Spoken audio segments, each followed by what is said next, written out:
impara il modellato prima. Cari amici, finalmente ho la soluzione a tutti i vostri problemi. Visto che ancora molti di voi hanno difficoltà a cuocere l'argilla, io ho provato per voi un'argilla autoindurente che non necessita di cottura.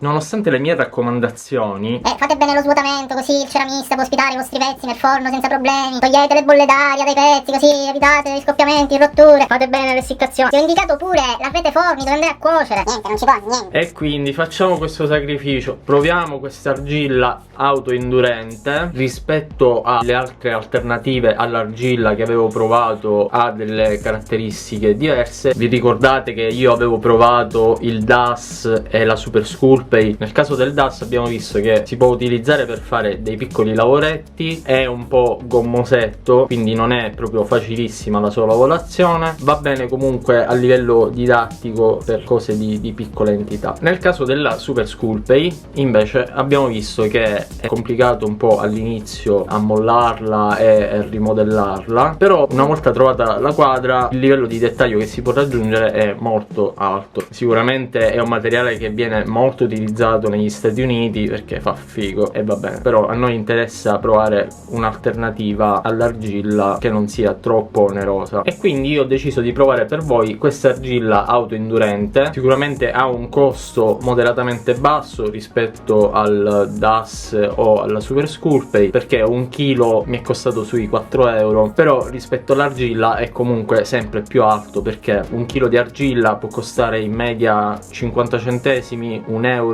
Voi la trovate in panetti da 20 kg e quindi potete spendere al massimo 10 euro. Lo so che volete spendere i milioni, però facciamo oggetti di piccole dimensioni, siamo d'accordo? Passiamo all'azione. Allora, come sempre a me piace esagerare, quindi io vado sul difficile. Come spunto voglio utilizzare un lavoro molto particolare di Augustin Pajou, che è stato uno scultore del Settecento,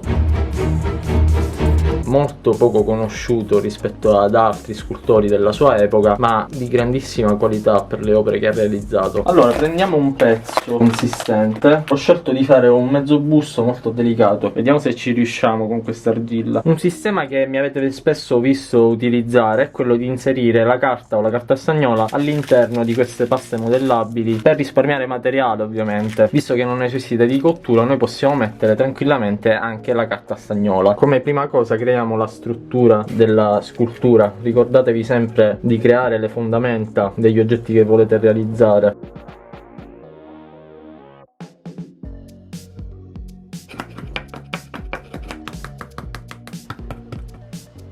Non importa se la base all'inizio non viene perfetta e che gli angoli comunque non vengano a spigolo, tanto poi possiamo andarli a rifinire in un secondo momento. L'importante è creare delle fondamenta solide. Per attaccare i vari pezzi cosa dobbiamo fare? Ma è possibile creare la barbottina con l'argilla autoindurente? Ovviamente no, perché quando l'argilla autoindurente secca perde permeabilità, quindi non è possibile farla ritornare argilla autoindurente. Non è possibile. Cioè, quindi non può diventare barbottina, capito? Mi so capito io. Errata corrige. In realtà ho scoperto che tenere a mollo i granuli per qualche giorno forma una specie di poltiglia che potrebbe somigliare anche alla barbottina, anche se non è proprio finissima, però si può utilizzare alla stregua della barbottina, diciamo. Quindi che dobbiamo fare per avere la certezza dell'aderenza dei pezzi che andiamo a mettere? È importante spennellarlo con un po' di acqua, creare una piccola poltiglia e creare anche i segnetti, dopodiché andare ad applicare il pezzo che ci interessa di sopra. In questo modo noi dovremmo avere una buona aderenza, ricordandoci magari anche di fare delle piccole saldature tra un pezzo e l'altro.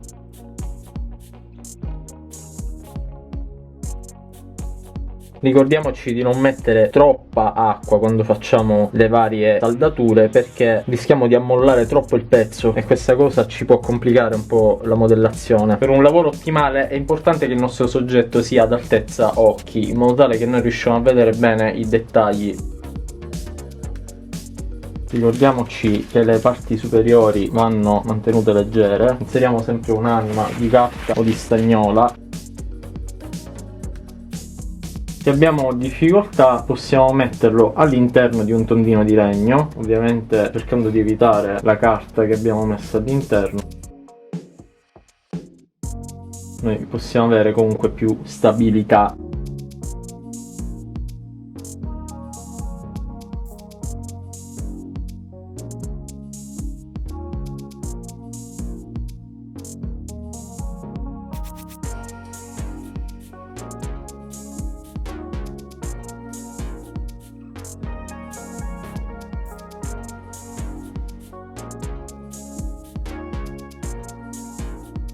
È un po' difficoltoso anche attaccare alcuni pezzi tra di loro. Al modellato comunque risulterà un po' gommosetta, non è proprio semplicissimo fare i dettagli.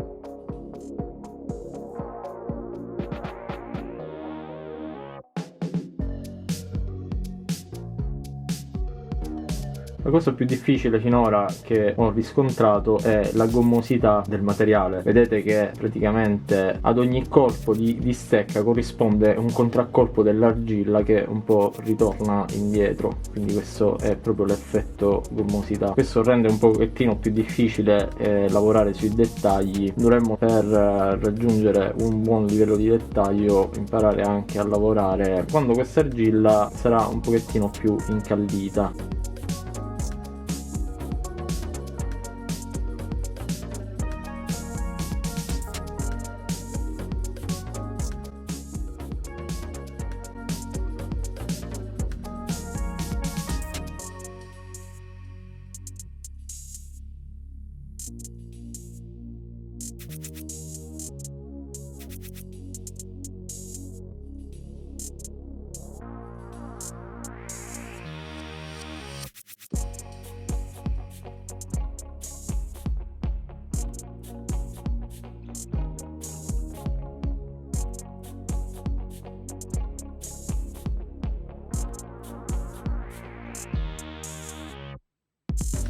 Per le rifiniture possiamo inumidire un po' le dita e passarle sull'argilla, livellando così alcuni fossi o alcune imperfezioni che magari con la stecca non siamo riusciti a sistemare proprio per via della gommosità di questo materiale. Non mettiamo troppa acqua,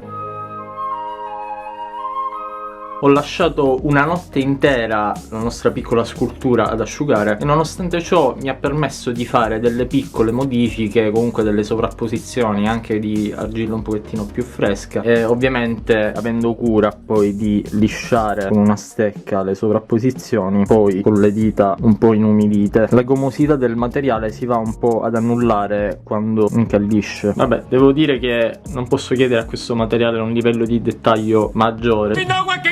Anticipo le vostre domande: è possibile utilizzarla per riempire degli stampi? Certo che sì, sia quelli in gesso che quelli in gomma siliconica, ovviamente utilizzando degli stampi che hanno un'apertura, perché anche se è un'argilla autoindurente avrà bisogno comunque dell'aria per asciugare. Si può colorare? Certo che sì, in un'altra puntata infatti colorerò insieme il DAS, la Super Sculpey e questa argilla autoindurente. Un altro utilizzo molto efficace di questo materiale è quello di riparare le crepe nell'argilla o comunque nella terracotta anche dopo la cottura. Come mi sono divertito a provare tutte queste alternative all'argilla, ho pensato per un prossimo video di provare la Apoxy Sculpt. Anche questa è utilizzata molto negli Stati Uniti per fare dei lavori molto dettagliati. Ma se io utilizzo invece un'altra argilla invece di questa, però argilla no, cottura no. Ovviamente se non sono stato proprio esaustivo e avete delle domande da farmi, scrivetemelo nei commenti qui sotto. Ciao, alla prossima!